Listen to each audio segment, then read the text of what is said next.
Hi, I'm Josh Groban, an Americans for the Arts Artist Committee member, and I'm currently performing on Broadway as Sweeney Todd. I'm coming to you today from my dressing room at the Lunt-Fontanne Theater in New York City, having just finished our matinee performance.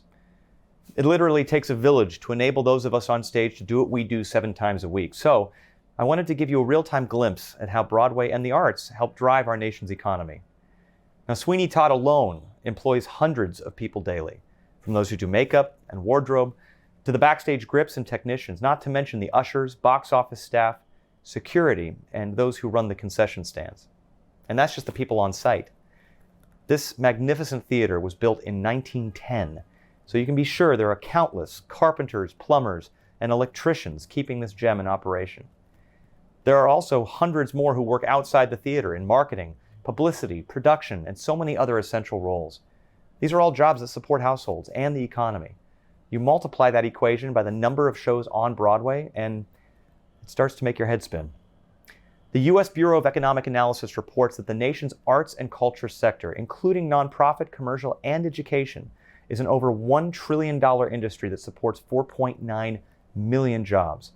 That's 4.4% of the nation's economy, a larger share of GDP than powerhouse sectors such as construction, transportation, and agriculture. We are a mighty ecosystem despite all of the challenges. A sobering fact is that the arts were among the hardest hit industries during the pandemic. Arts organizations were the first to close and the last to reopen, and jobs in the performing arts still have a long way to go to get back to pre-pandemic levels. Job losses at nonprofits arts organizations were 5 times worse than any other nonprofit. Remember, these are jobs across our community, not just performers. But the arts are not just a jobs industry, they're a tourism driver. Arts and Economic Prosperity 6 puts a number next to each of these points.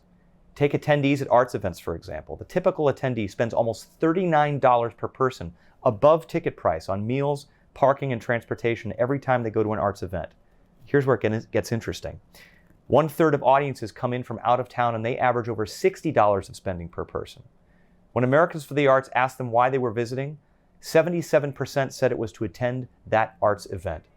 That means local retailers, including hotels, reap the benefits of a vibrant art scene. So, if someone you know or an elected official tries to tell you that the arts are merely a luxury, worth supporting in prosperous times but hard to justify in tough economic times, remind them that the arts and culture are intrinsic not only to our national identity, but that they build and support our economy in so many powerful ways. Thank you so much, and I'll see you at the theater.